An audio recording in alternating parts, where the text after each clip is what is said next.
네, 안녕하십니까.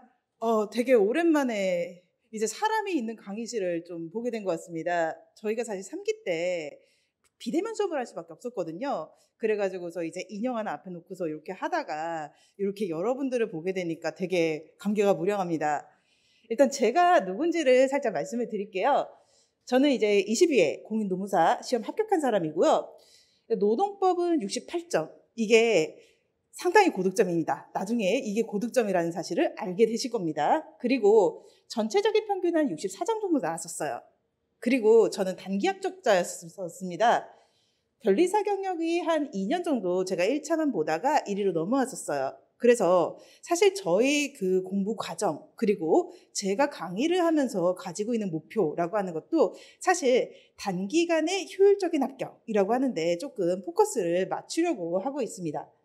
그리고 제가 여기다가 제 특징을 이렇게 적어놨어요. 독보적인 퀄리티의 간명한 답안을 작성 유도한다라고 적어놨는데, 일단은 저는 약간 답안이 무조건 길어야 된다, 판례를 복사해야 된다, 이런 생각을 좀 하지 않습니다. 절반 정도의 분량이더라도 촌철살인으로 깔끔하게 쓰는 답안, 이 답안이 더 득점할 수 있을 것 같다라는 생각이 들고요. 실제 제가 수험에서 이제 냈던 그 답안들 있죠. 그런 답안들도 되게 길지 않았었어요. 보통 사람들이 한 13페이지 정도 써라고 이렇게 강조하는 답안들을 저는 한 11페이지 정도 써서 냈는데도 점수는 나옵니다. 그래서 그런 식의 방법론 쪽에 조금 집중을 하려고 하고요.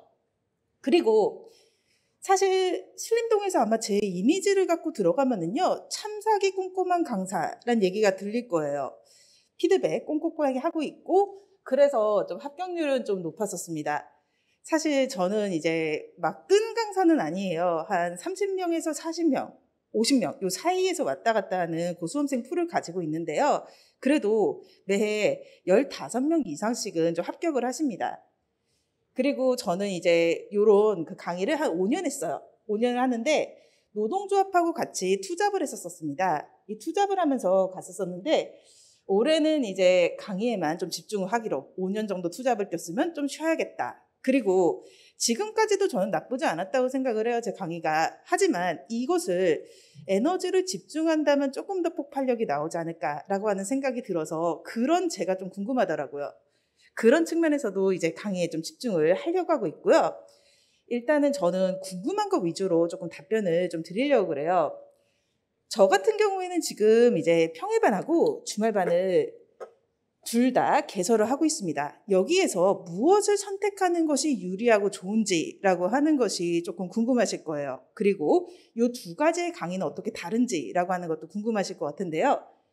사실 평일하고 주말 중에서 고르실 수 있는 입장이면 평일 따라가시는 것이 초반에는 낫습니다.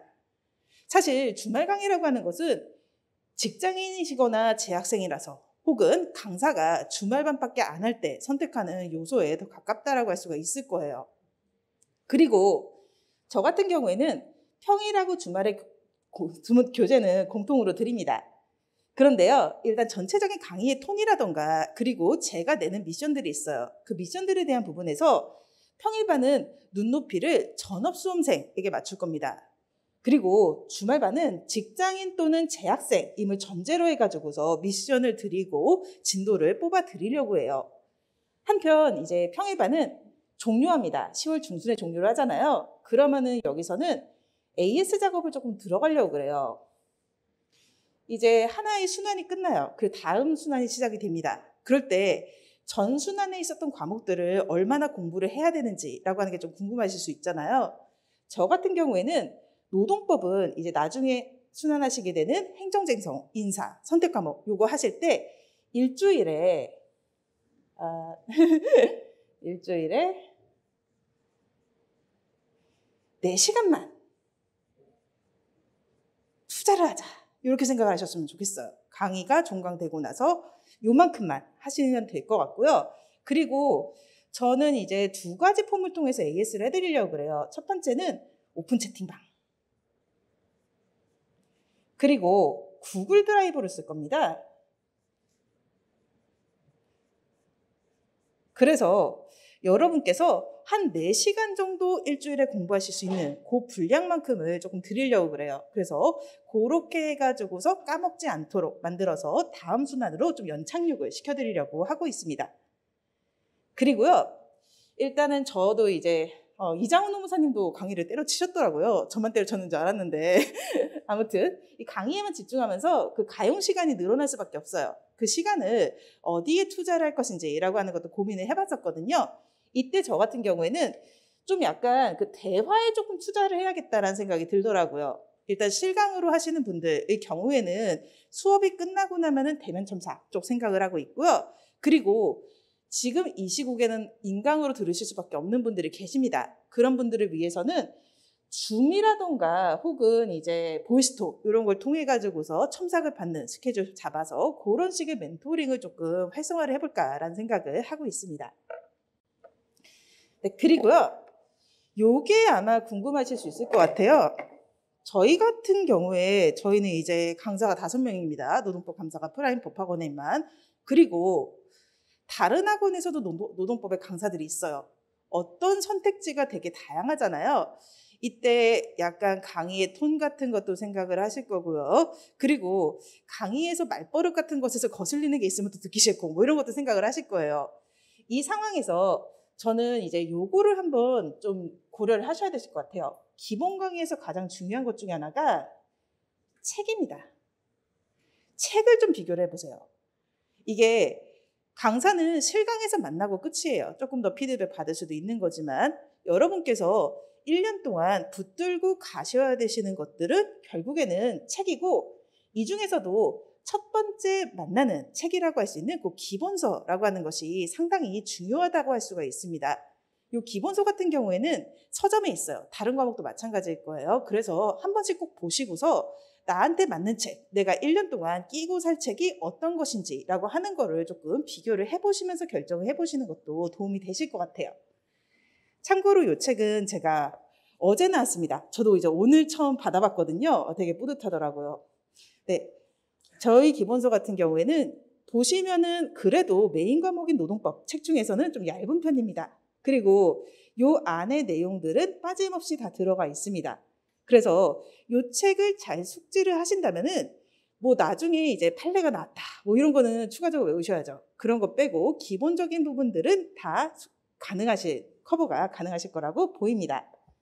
한편 이제 그 외의 책들에 대해서 좀 말씀을 드리면은요, 여기 지금 분홍색 책, 요 서브노트는요, 기본서는 일단 이해용이에요. 그래서 이제 노동법이라고 하는 전체를 이제 요 기본서를 통해서 알 수 있게 만드는 그런 건데요. 서브노트라고 하는 요 책은 얇습니다. 요거는 암기용이에요. 이런 기본서 같은 거는 설명을 하기 위해 가지고서요, 시험에 안 나오는 것들도 좀 들어가 있어요. 그걸 알아야지만 다음 거를 볼 수 있기 때문에. 근데 이런 것을 과감하게 뺍니다. 그래서 시험에 나오고 답안을 작성해서 암기할 수 있는 것들만 이렇게 두는 것이 서브노트라고 하는 책이고요. 다른 강사님들도 많이 만드세요. 그리고 요 사례집이라고 하는 책은요, 요 파랑이, 요거 같은 경우에는 이거는 실전용입니다. 저희 시험은 이제 문제를 해결하는 형태의 서술형 문제잖아요. 이 해고가 정당한지 부당한지, 아니면은 이 파업이 정당한지 부당한지, 이런 부분에 대해 가지고서 실제 문제가 있고 그 문제에 대한 답이 있는 거, 그 여러분들이 답안으로 작성해야 되시는 그 부분들이 묶여진 게 사례집입니다. 결국에는 이 3가지를 모두 다 보실 수밖에 없으실 거예요.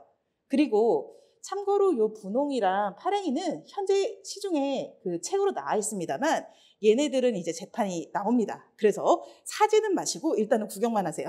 네, 그렇게 들어가시면 될 것 같습니다. 그리고 이제 요거에 대해서 한번 답변을 해달라는 질문을 부탁을 받았어요. 각 순환의 목표라고 하는 부분이거든요.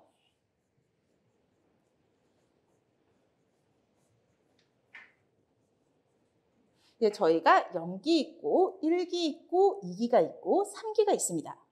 그리고요, 저희가 이렇게 공부를 1년간 하는 이유라고 하는 것은 결국 좋은 답안을 만드는 부분일 겁니다. 그래서 저는 이 답안을 만드는 부분의 진도라고 하는 부분으로서 제가 이 목표를 좀 말씀을 드릴게요. 이것은 강사의 목표이기도 합니다. 일단 연기 같은 경우에는요.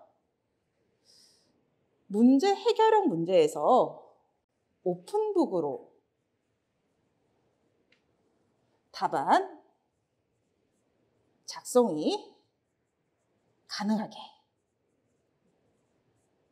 요게 연기의 목표가 돼야 됩니다. 이제 문제를 받아요. 그래서 사실관계가 나옵니다. 이 해고가 정당한지 부당한지를 물어요. 이랬을 때 내가 그 문제를 안 보고 풀 수는 없어요. 하지만 책을 보고 나면은 거기에서 어떠한 이론을 끌어쓸 수 있는 것이고, 그리고 나는 그 이론을 통해서 이 해고가 정당한지 부당한지에 대해서 판단을 내릴 수 있다. 거기까지를 해주시는 것이 연기의 미션이 됩니다. 즉 이해라고 하는 차원이 되겠죠. 그리고요, 일기의 미션이라고 하는 것은요, 부실한 답안 작성이 가능해야 됩니다. 이때부터는 조금 안 보고 쓰실 수 있어야 돼요. 근데 안 보고 쓰신다는 게 막 책에 있는 내용을 그대로 베껴가지고서 이제 각 시험장에 나왔을 때도 교수님들이 이 정도는 합격권이다. 그런 거는 절대로 못 만들어내요. 여기는 판례 암기에서도 좀 빠진 것이 있을 것이고, 그 판례를 적용하는 부분에 대해서도 실수가 있을 것이고, 이런 식으로 부족한 답안인데 그래도 안 보고서 써낼 수 있는 그 수준을 만드는 것이 일기의 목표입니다. 그리고요, 2기부터는 이제 조금 답안을 쓰실 수 있어야 됩니다. 여기부터는 실전에 부응하는 답안, 이 작성이 가능해야 됩니다. 이 상태에서는요, 판례 좀 못 외워도 괜찮아요. 그리고 답 좀 틀려도 괜찮습니다. 실수만 반박하지 않으면 되거든요. 근데 이 상태로 내려와요. 이때는 그런 부분들이 없도록 노력을 해야 돼요. 제로로 만들 수는 없겠지만 없으려고 해야 됩니다. 마지막으로 마지막 순환이 3기 모의고사 부분이죠. 여기서는 요거가 좀 돼야 돼요. 대처력이라고 하는 거. 내가 조금 자세히 안 본 거, 이런 부분에 대해서도 그럴싸하게 답안을 쓸 수 있는 그 수준까지 올리는 거. 요게 일단은 각 순환의 목표이자 강사의 목표입니다. 한편 여러분의 목표라고 하는 것은요, 요거는 강사 거예요. 여기까지 다 닿지 않더라도 합격은 하실 수 있어요. 2기랑 3기는 등수를 내거든요. 이 등수를 내는 데 있어가지고서 바닥을 찍으시는 분들도 있어요. 초시생 분들 중엔 그런 경우가 있어요. 그러면은 보통은 실망해가지고서 도망을 갑니다. 그래서 점점 답안 제출은 줄어들기 마련이거든요. 그런데 끝까지 포기하지 않으신 그런 분들 같은 경우에는 이때 망하더라도 마지막 순간에 완성이 돼서 그 합격권까지 가실 수가 있어요. 그래서 수험생들의 목표는요, 이 전체적인 부분이 자신의 미션이라고 하는 사실은 이해를 하지만요, 멘탈을 부여잡으셔야 됩니다. 굉장히 중요해요, 이 부분이. 도망가지 말고 끝까지 하심으로써 소중한 1년의 시간이라고 하는 것을 지킬 수 있으셔야 된다. 이런 측면이 좀 존재를 합니다. 사실 학습 곡선이라고 하는 게 있을 거예요. 이 학습 곡선이라고 하는 부분이요, 이런 식으로 이렇게 직선으로 되어 있지 않습니다. 결국에는 합격권에 올라가는 시기라고 하는 것은 좀 이런 식으로 되어 있어요. 그래서 어느 정도 삽질을 좀 해주셔야지, 그래야지 확 올라가는 순간이라는 게 올 수가 있거든요. 그래서 이 부분들을 잘 견디셔야 됩니다. 저는 일단 여기까지 말씀을 드리도록 하겠습니다. 네, 감사합니다.